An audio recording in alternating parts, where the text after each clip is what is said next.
Hello ladies and gentlemen, welcome back. This is HD Starcraft and I'm here for the final game of the set here in the ZvT Cup between CM Storm Polt and of course Liquid Snute Terran versus Zerg action, and it's time for the final game. So the Terran player is of course going to be pulled in the top left hand corner as the red, and in the blue is going to be Liquid Snute as in the bottom right hand corner, and this is now tied up at 2-2. Winner takes all here in the final match here on the final map, Belshir Vestige. And so far, Snute actually winning the last two games with just really quick cheese and very aggressive. But, you know, I think I really do personally believe that Snute has the skill, the talent to be able to play Polt at a high level as well. And when I say high level, obviously I mean late game high level. I don't think, you know, as evidenced by game one, I think Snute played a really good game there. But after losing that game, his confidence might have been shattered a little bit, because I think game two he messed up in a few spots, and games 3 and 4 he just said forget it, I'm just gonna try to kill Polt right here right now as quick as I can. Now having said that, he's basically cheesed Polt 2 times in a row. Is it gonna work again? Probably not. I want to say that Polt now is definitely going to be leery about any possible early aggression, and he is probably going to be Johnny on the spot with the scouting, comsatting, Reaper, bunkers, walls, everything he can to make sure that he does not fall prey to some type of early shenanigans. Now, you know, if I were Snute, and I'm not obviously, but if I were Snute and I had his talent and skill in StarCraft, I would try to use this to my advantage and macro. I would play a sick macro game here in the final matchup, because this is a decent map to play macro on. I mean, it's not, I don't think, as good as like Akalon Waste, but it's still a pretty sizable map. The only thing though is on this map, Zerg has a little bit harder of a time playing late game, because the map doesn't really have that much of an open field to work with.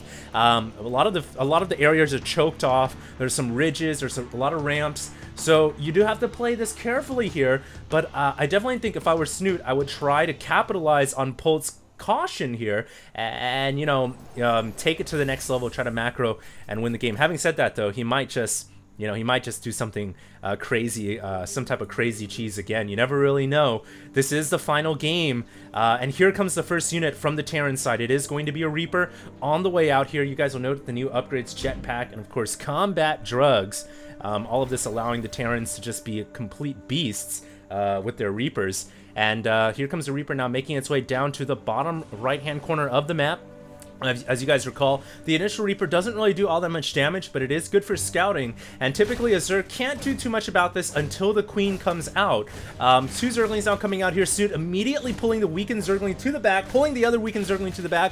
Very nice micro, and always fun to watch the Zergs kind of trying to micro to save their early game units here. And Snute is doing a pretty good job so far. He's just buying time for the Queen to come out, and now that the Queen is, he can actually just pull all the Zerglings away and let the Queen take care of the rest. And he might even be able to kill off this Reaper. Oh, he's gonna get the kill, and that is a great start for Snute, because you guys already know that Polt is so worried about possible cheese here. Losing that Reaper basically means that he's not going to be able to get a cheap scout in unless he makes another Reaper.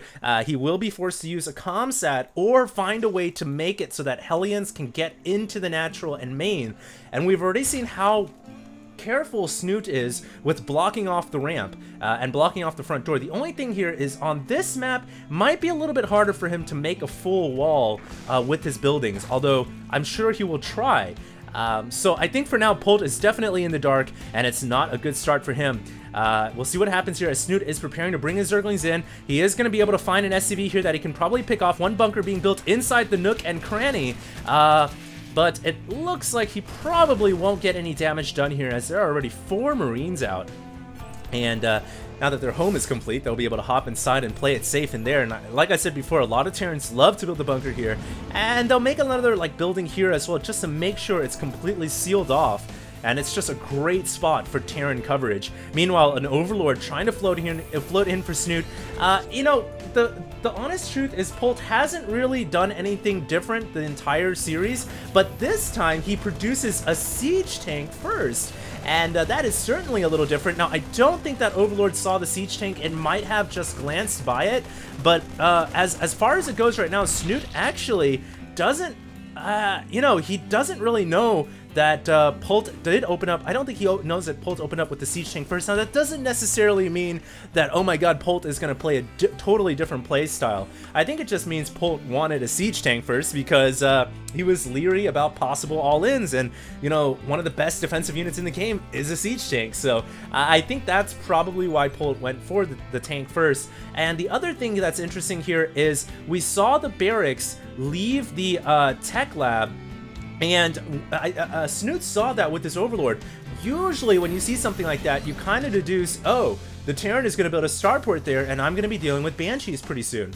But the fact of the matter is, Polt actually didn't build a starport. He actually just put the factory back onto the tech lab, and now he's going to build another barracks. So kind of interesting, because we aren't seeing a quick starport this game, which is definitely a different take to Polt's game. Every single game that he's played so far, he's built an early starport. So we're not going to be seeing early drops. As far as Snute knows, he probably thinks there's a starport coming, but there isn't. And there's actually a Widow Mine here that is going to burrow down behind the mineral line here, and it's going to get one shot off on the Queen. Now, I like what Snute did. He brought the Queen forward, let her absorb the damage so that none of the drones would die. And he'll have to quickly make an Overseer, and in fact there is one now coming out. So in fact there's one coming over from the left hand side, and so that Widow Mine is certainly going to die despite Polt's efforts to try to save it. It was like, get out of there, but unfortunately it did go down. So Snute killing off the mine. So far a pretty passive start to this game, 10 minutes in, and definitely not seeing an all-in here from Snute. Quite obviously, you know, he's got the third down, he's on layer tech, adding in Baling and Infestation Pit, and he's adding on a fourth hatchery. So if there was any wonder, is Snute doing something crazy this game? No, he's not. He is going to play a straight-up game here with Polt. And, you know, that's the way StarCraft is meant to be. So it's going to take all of his skill and all of his talent here. And, you know, likewise for Polt, too, because I still feel like Snute is a very capable player. Armory is coming right now, which is going to enable, of course, the next round of upgrades for the infantry. We haven't actually seen Polt play around with Hellbats too much. But I guess there isn't really a need for it when his mines are just so effective against the Zerglings. But of course, Hellbats are another way to deal with the Zerglings as well. But regardless, so far, Polt's been playing a pretty good game. This time, he's not emphasizing too much on mines. He's actually going with more of the traditional Wings of Liberty, you know, Marine tank it style. And this is still obviously a very good way to play TVZ. The only thing is you do have to be careful because you do expose your siege tanks when you pull them behind. Pull your infantry behind, that is. So I do feel like this is, you know, it's a classic style to play Terran versus Zerg, and who better to execute than Polt, who is a classic Terran. We do have the Hive on the way right now from Snute. 11-minute, 30-second start on the Hive. So a pretty quick start here. Infestation Pit getting Pathogen Glands. Baneling Nest getting Centrifugal Hooks. And fourth hatchery is now beginning to mine. We have some roaches that are breaching the right-hand side here of the map. The 2 supply depots were canceled. Polt's still on top of his supply, so he's not under supply, and he's got a lot of Marines here too. I think he'll be able to clean up these roaches with minimal losses. 4 SCVs have gone down already. The roaches are trying to target SCVs, but all in all, we're only able to kill 5, so Polt coming out ahead there as he was killing, I think he killed like 5 roaches for 5 SCVs, which is a decent trade. And as you guys can see here, fortifying that right-hand side, now going to go ahead and build walls up so that no units can come around the back. This is typically how, you know, Terrans, I think, typically favor this map because it's such an easy map to defend and wall off all your locations, and it's very easy to grab 3 bases as Terran. It starts to get a little, for both sides, it starts to get a little scratchy when you're trying to get the 4th base and the 5th base. Namely, this 4th Zerg expansion here, you can see that Snute is very concerned about its vulnerability. Tanks can hide up here, infantry can come from behind the bushes, so he's building a bunch of spines and spores right now, and rightfully so. Polt is beginning to launch his attack here, and I would imagine he'll put some tanks on the high ground, leave some troops on the low ground as well, and split his army apart. But in the meantime, he's got to be careful because some Zerglings have come around the backside. Banelings are coming in as well. Meanwhile, the entire Terran army gets fungled and then chain fungled, and the SCVs and Meals have to run away. It looks like a ton of workers going down. There's 6 more on top of the 5 originally, and most of the Terran army getting caught by fungal growth. Liquid Snute is showing what he's made of, and that was just a brilliant engagement. He won 2 battles in one there. The main battle in the middle of the field, and the economic battle by killing off some SCVs in the background. That was a brilliant play by Snute, and right now looking really good for him. He is going to push out, and I'm sure we'll take out these tanks without too much trouble. He's also got 92 drones, guys. That's a little bit excessive on the drones, but to be fair, he's not maxed out yet. When he's maxed out, that's when you want to start throwing away extra drones. But here comes the Terran army once again. Lots of Marines here. The upgrade's currently at 2-2 against a 2-2 of the Zerg. So even upgrades. It looks like all the Baneling eggs were canceled there because the Marines' firepower with Stim was just too strong. And it looks like Snute, you're making the right decision, I think. You don't want to stay there. Your eggs are very vulnerable. And Snute is best served by waiting and morphing his Banelings somewhere where they're safe. And I'm surprised he's actually not making Banelings right now. He's actually making Ultralisks. Chitinous Plating 3-3 and Adrenal Glands are also on the way. It looks like a drop came on the right-hand side and I believe canceled a hatchery over here. So very nice job by Polt, who's basically managing multiple fronts here. That's what he's really good at. Very, very expert at Baneling Micro, Anti-Baneling Micro, and multi-managing his army. And you can see here, he's just hungry for this kill over here. But Snute wisely throwing up the round of spine crawlers, making it hard for these Marines to find an opening. And I'm surprised Polt doesn't have any siege tanks here to back up this army. And here comes Liquid Snute bringing in all of his Zerg forces, and he's dropping down a bunch of fungals and infested Terrans. It looks like Polt will have to pull away. It's just too much for him to handle. And Snute wins another battle in the middle of the map. Every battle, every win in StarCraft, it's a snowball effect, and Snute is starting to build a pretty mighty snowball. It looks like Polt is trying to come in here with the dropship, trying to get some damage done, going right at the ramp, where these Marines are actually pretty well protected because it's such a nice choke for them. Although they are immediately surrounded by Zerglings, which are, by the way, 3-3 with Adrenal Glands, or soon to be 3-3, I should say. And yeah, this medevac isn't going to be able to accomplish much, but I've got to say Snute is, for the first time, you know, in this series, winning at a long-term macro game. He's looking very good. He is actually looking pretty good in Game 1 as well, if I'm totally honest. But unfortunately, he let it slip out of his fingers, and I think this time it's time for redemption, if you will. This medevac, I highly doubt it will ever get any more damage done because there's a Spore to the left and Forces to the right, not to mention Queens as well. So that medevac is pretty much, yeah. One Marine taking out an Overlord on the left to clear up an area for an expansion. Polt just says, screw it, I'll go ahead and expand to the right-hand side instead. But it looks like Zerg troops are making their way over there. A ton of Ultralisks, in fact. And Polt has now transitioned into more Widow Mines, the style that he realized, hey, this worked much better for me, so why not go mass Widow Mines again? He's actually, he doesn't have any more siege tanks. I really don't know what happened to all of them. But, you know, he was producing siege tanks at first, but they are all gone now. So he's gone back to what worked best for him. Meanwhile, these Marines were able to drop, but they are immediately taken out. Here comes some Ultras to the left-hand side, but they run into the wall of mines and bio. And those Ultras, they probably don't want to run up there. As ballsy as it might be, it's entirely way too risky. But Snute is trying to find an angle where he can come in and exploit a weakness in the Terran infantry lines. It looks like he's gone in the right, he's brought reinforcements to the left, but Polt is microing his army so well. He's claimed back the Xel'Naga Tower, and he's pushed the infantry off the high ground. Amazing play here by CM Storm Polt. What a beautiful pushback, reclaiming lost ground. And now he's got, by holding this high ground, he basically protects not only the Xel'Naga Tower, which I guess you don't really need to protect it, but he protects the expansion over here on the right and all the expansions back here as well. So what a beautiful outpost to have. He's also planted down a bunch of mines here. You can't actually see them, but when they're under this ritualistic circle, whatever it is, they actually look a little different, which is kind of interesting, but they are there. If an Overseer were to come on top, it would be pretty hard to see that in the heat of combat, I would have to say. But here comes Polt. He's actually maneuvering his army now to the left, the master of disaster here, picking the right spots to attack, and he's actually dropped a couple of forces behind this new hatchery. This is the 5th expo for Liquid Snute.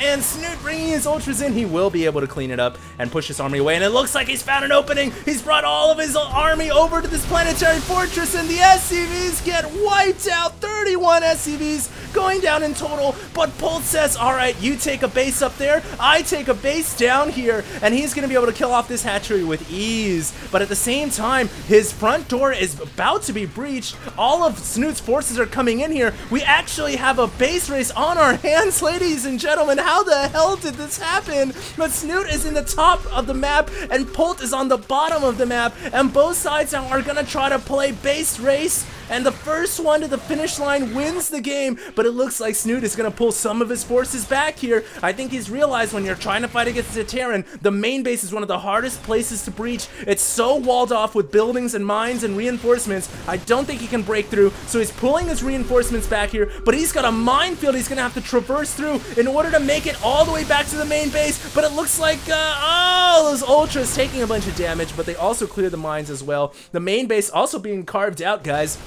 by a pack of Marines and Marauders. Meanwhile, on those eggs, 8 Ultras and 3 Infestors are on the way.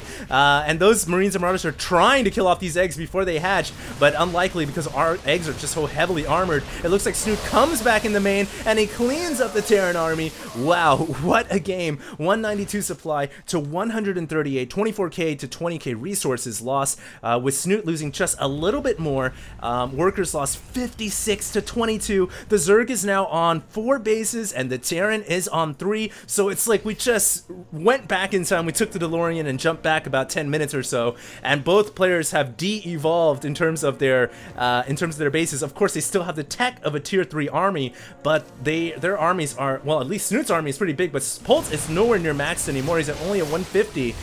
So Polt will have to rebuild his army here and reclaim his expansions. In the meantime, though, he's also got to be really concerned about all these ultras. They are max upgraded ultras, beelining straight for the natural expansion. Somebody warn the Marines and the Marauders. This is going to be really dicey, but it looks like Snute decides, no, I'm not going to run up that ramp. I don't know how many mines I'm dealing with, and he decides against pulling up there. He's actually going to split his army in 2, and he's going to send some of his troops over to the right-hand side. That would be a really good idea, because right now it's completely exposed. 2 medevacs making their way to the bottom left-hand corner. It looks like Snute is gonna go in now. I think this army is gonna die. I don't know why he went in on the left, but he's brought all of his troops on the right as well. So never mind, that's a lot of ultras, and Polt's gonna have to retreat all the way back up to the high ground. The mines playing their part, trying to do damage wherever possible. Drop going on in the bottom left-hand corner. Spawning pool has gone down, so no more Zerglings can come out. Those are cracklings, in fact, so they won't be coming out for some time, and Polt actually retreats right back up into the main base. In the meantime, he kills off the mining expansion on the bottom left-hand corner, and it looks like this single attack, once again, a prime example of why as Terran you always want to be on the offensive, pulling back all of the troops, or at least some of the troops, which basically just saved Polt's butt. And it looks like that medevac is now going to go ahead and flee, but it gets fungled, so it will get taken out. These Infestors also run by this expansion. A couple of Ultras and Roaches still left behind at the top, but it looks like they should probably go ahead and try to take out this orbital command. Meanwhile, I don't know how this medevac made it out of there. I thought it was fungled, but it's apparently not. Snute probably mismanaging, and or maybe he didn't have energy on his Infestors, but he missed the fungal, and that means he's got more Marines to deal with inside his main base. Those are 3 stimmed Marines with combat shields. They are no joke. They're going to go straight for the technology centers here. Ultralisk Cavern now in trouble, and this is huge. Snute has to save that. Meanwhile, it looks like Polt now going into Banshee mode to try to keep his forces, to try to deal with the late game Zerg, because there really isn't any anti-air from the Zerg army, so a pretty smart decision here. I will say, though, that Polt is fighting an uphill battle. He's at 117 supply against the 190 of Snute, but then again, a lot of that supply is drones, so Polt's army is, in fact, larger than it may seem. Although that is a pretty big Ultralisk herd, so yeah, you know, this is a close one, guys. And if Polt can continue to play this game of economic strangulation, keeping Snute from mining money, keeping Snute from making income, then it doesn't matter if Snute has 48 drones because he's not making money. Although this is the base right now, this is the high center where Polt should be focusing his efforts on.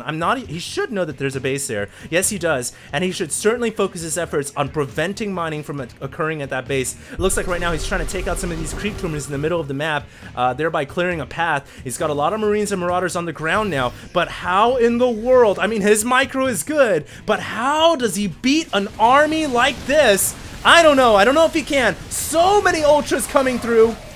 Polt is getting fungled as well, so you can't micro when you're fungled. If Polt somehow pulls this off, he is the greatest Terran that I've ever seen, but I don't think he can. All these ultras just coming in from all angles, and these Marines and Marauders struggling to stay alive here. Can they do it? They're microing their hearts out, picking off Ultralisk after Ultralisk, and now it looks like the medevac gonna save the remaining ones. And in the meantime, this expansion up here was taken out. Oh no, Polt is starting to run out of steam. He's only got 22 supply left. I think that might have been it. I think Snute has dethroned Polt. He's done it in a macro game, 28 minutes long, and there is nothing left. And as far as I can see, nothing left that Polt can do. No miracles can save you now at 20 supply. So I think this is going to be GG here. A couple of medevacs still floating around, but GG well played calls CM Storm Polt. So what a game, what a series, and I hope you guys enjoyed. If you did, check me out. I'm at YouTube, Facebook, and Twitter at HD Starcraft. And of course, like I said, I'll be going on vacation for a few days, about 4 or 5 days. I'll be back after that, but wish me luck. I'll be in Vegas, and I'll see you guys in the next cast. This is HD, signing out.